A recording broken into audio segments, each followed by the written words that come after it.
rețetele Elenei. Astăzi vă invit la o felie de chec pufos în două culori.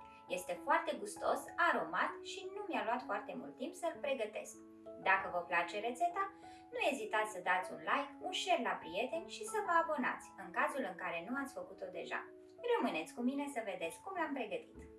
Pentru rețeta de astăzi voi folosi 8 gălbenușuri, 8 albușuri, 300 de grame de făină, 300 de grame de zahăr, 12 grame de praf de copt, 15 grame de zahăr pudră vanilat, am 100 de grame de nucă măcinată și de migdale măcinate, pe care le voi folosi ca și decor, 6 linguri de apă, 20 de grame de cacao, 8 linguri de ulei, o linguriță de esență de vanilie, un praf de sare și un pic de unt pentru a tapeta tava. Să trecem la treabă! Pentru început, voi bate ouăle cu un praf de sare până încep să prindă volum.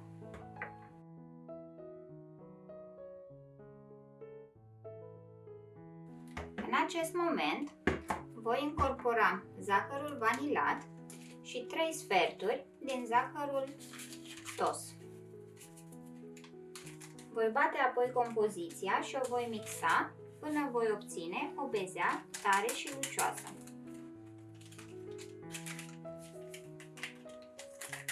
Zahărul tos îl voi pune în câteva tranșe și îl voi dizolva foarte bine.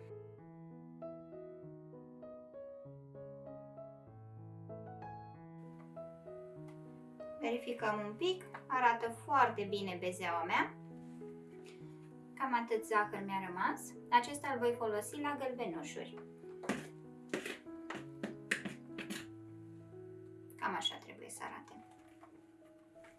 Voi folosi aceleași palete la mixer. Peste ouă adaug apa, zahărul și voi mixa până obțin o spumă frumoasă.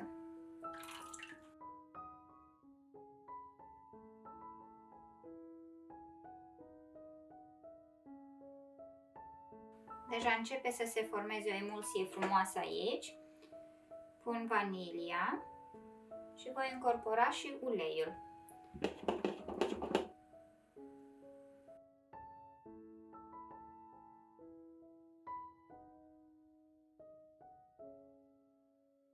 Priviți cât de frumos am incorporat totul. Mixând și gălbenușurile cu apă și cu zahăr, creând această spumă, am mai integrat un pic de aer pentru blatul final.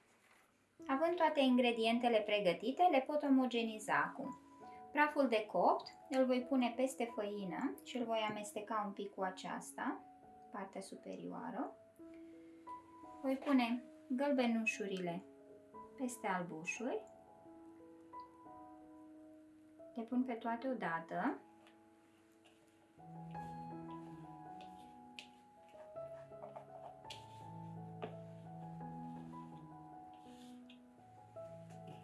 Și voi cerne și o lingură de făină deasupra.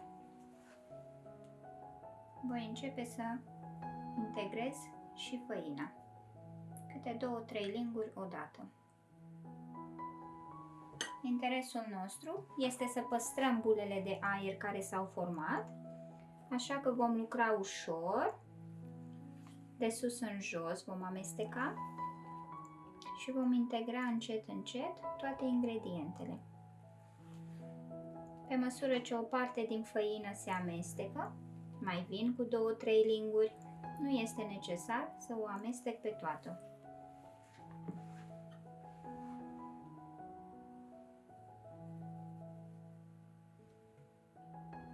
Pentru a evita formarea cocoloașelor, vă recomand să folosiți o sită.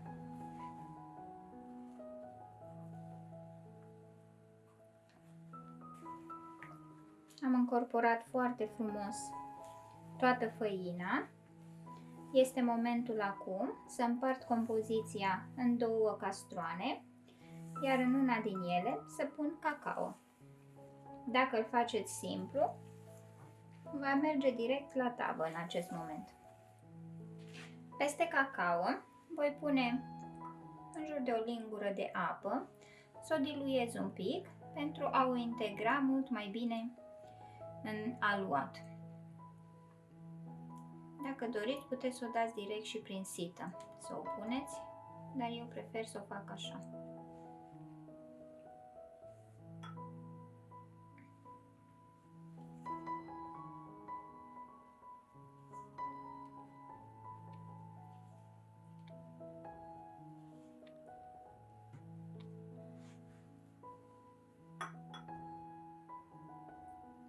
Pun treptat apa pentru a mă asigura că nu pun prea multă.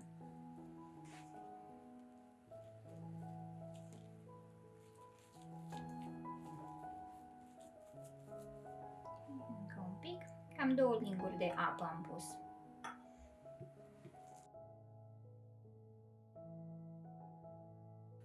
Cam aceasta este consistența. O voi adăuga acum compoziției.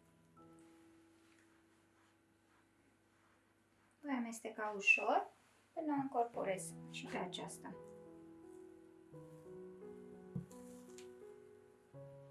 Este gata și compoziția cu cacao. Le voi pune acum pe amândouă în câte un poș și le voi pune în tavă. Tava am tapetat-o cu hârtie de cop. Voi începe acum să fac un model în tavă. Voi merge pe cercuri concentrice, însă ajunși în acest punct, fiecare decorează cum îi place. Înainte să pun compoziția în tavă, am dat drumul la cuptor să se încălzească la 175 de grade. Checul meu va sta la cuptor aproximativ 45 de minute sau până trece testul scobitorii.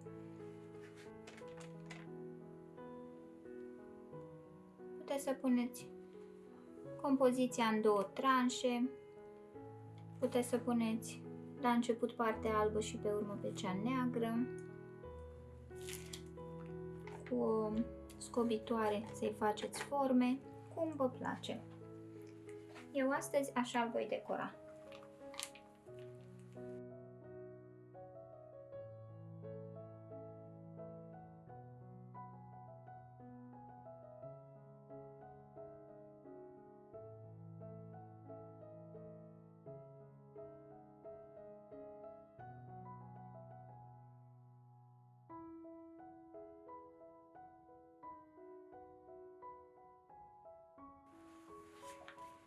Un pic mai dichisit, dar i-am dat de cap.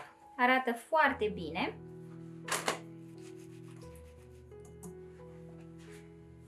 Îi voi pune deasupra foarte puține nuci, nu vreau să îngreuieze compoziția. Cuptorul meu s-a încălzit. După cum am spus, voi lăsa pentru aproximativ 45 de minute sau până când trece testul scobitorii. Doamne ajută! Checul meu este gata, a stat exact 42 de minute la cuptor, a trecut testul scobitorii. Acum îl las aici pentru 3-4 minute să se răcorească un pic și apoi îl scot din formă și îl voi lăsa să se răcească complet înainte să-l tai. Checul meu s-a răcit aproape de tot, vreau să vă arăt cât de frumos este și pe spate, după modelul pe care l-am făcut. Acum îl voi pudra și îl voi tăia, să-l vedem și în secțiune. Sper să încercați această rețetă, pentru că acest cake este foarte delicios, pufos și nu durează mult să se facă. Priviți cât de bine arată și în secțiune, s-a creat un model foarte, foarte frumos. Noi abia așteptăm să-l savurăm, iar dacă îl încercați și voi, vă doresc poftă bună!